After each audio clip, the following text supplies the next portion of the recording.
Birinchi fasl, 11-qism.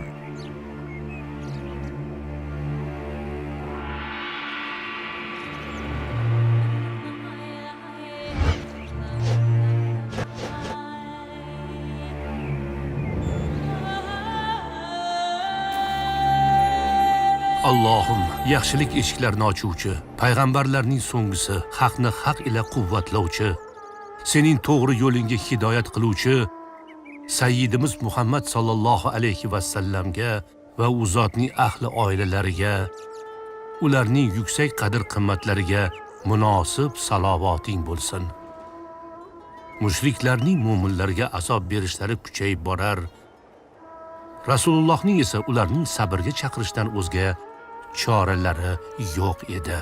Mushriklar esa Qur'onning ilohiy kitob ekani, Rasulullohning haq payg'ambar ekanliklari va u zotga vahiy nozil bo'layotganiga shubha uyg'otishda davom etar edilar. Valid ibn Mughira Qur'on haqida shunday so'zlarni so'zladiki, u haqda taqdidli oyatlar nozil bo'ldi.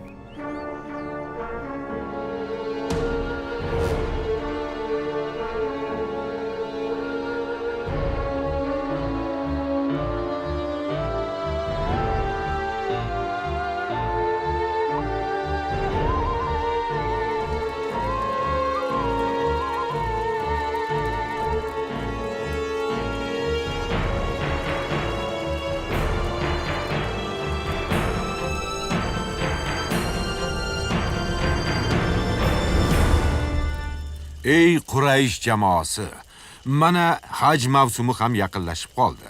Demak, arab jamoalari kelishni boshlaydi. Ular Muhammadning ishlari haqida eshitishgan. Unday bo'lsa, odamlarga uni kohin deymiz. Xudo haqqi, u kohin emas.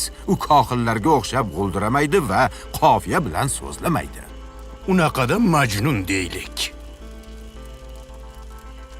Yo'q, shoir deymiz. Biz she'rning hamma turini bilamiz. U shoir ham emas. Bo'lmasa sehrgar desakchi. Yo'q, biz sehrgarlarni ko'rganmiz. Ularga hech ham o'xshamaydi. O'zing nima deysan, Valid?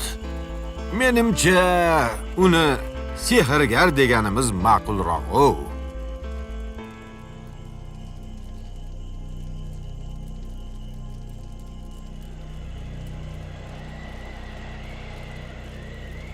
Valid ibn Mughira haqida Alloh taolo quyidagi oyatlarni nozil qildi. Ey Muhammad, men so'qqabosh holida yaratgan kimsani o'zimga qo'yib ber. Men unga keng, mo'l, mol, davlat va doimo yonida hozir nozir o'g'illarni ato qildim. Yana unga hayotning barcha ne'matlarini qulay oson qilib qo'ydim. So'ngra u yana ziyoda qilishini ta'ma qilur. Yo'q, uning ta'masi behudadir, chunki u bizning oyatlarimizga qarshilik qilguvchidir. Ulug' Alloh rost so'zlaydi.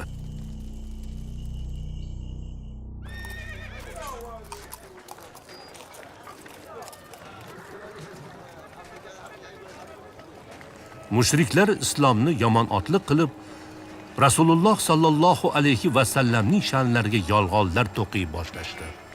U sehrgardir. Eri xotin orasini ajratib yuboryapti. Muhammadning diniga zinhor ergashmang. Muhammadga ergasha ko'rmang. Aks holda u oilalaringizni buzib yuboradi. Muhammad o'zi nimaga da'vat qilyapti? Yolg'on va aldovga va ilohlarimizni tark etishga da'vat qilyapti. Diniga kirganlarga nima va'da qilyapti? Hech narsa. Umuman hech vaqo. Qaytaga qullar bilan hojilarni tenglashtirib qo'ymoqda.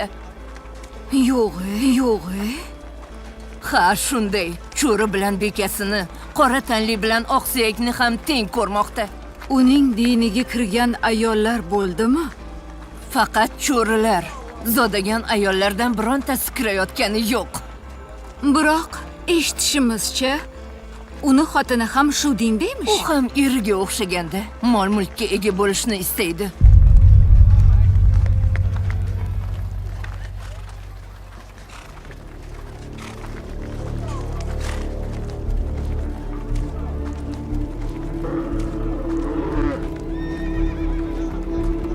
Payg'ambarimiz sollallohu alayhi va sallam odamlarni islomga da'vat etardilar. Esa jannat xushxabarini berar va Parvardigorlari bilan yo'liqishlarini eslatib ogohlantirar edilar. Guvohlik beraman, Allohdan o'zga iloh yo'q va yana guvohlik beramanki, Muhammad Allohning rasulidir. Sen Muhammadga ishonasanmi, ey Abu Sufyon? Hoy Nazir ibn Xoris, quloq sol. Bir gal Yamanga borganimda, Ha, tijorat bilan borganding. u yerda bir rohibni uchratgandim. U menga Muhammad kutilayotgan payg'ambar ekanini aytgandi. Sen nima deb javob berganding? Unga hech qachon iymon keltirmayman, hatto u kutilayotgan payg'ambar bo'lsa ham.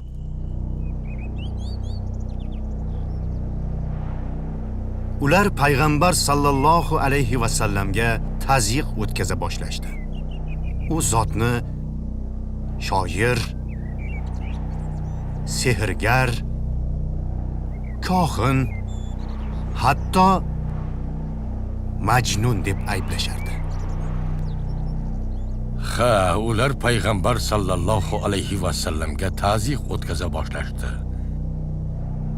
U zotni shoir, sehrgar, kohin,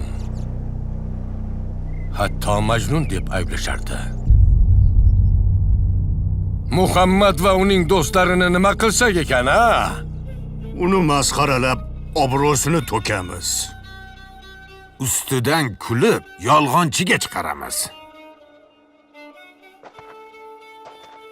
Da'vatini shak shubhaga soluvchi gaplar tarqatamiz. Qur'onni qadimgilarning afsonalari deymiz. Muhammadga mol-mulk va saltanat taklif qilamiz. Unga bu taklifni kim yetkazadi?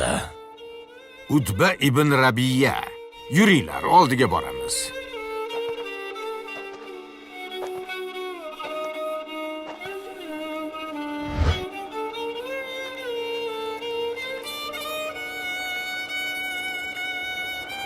Kofirlar payg'ambarimizni istihzo qilib, u zotga qarshilik qilishda davom etdilar.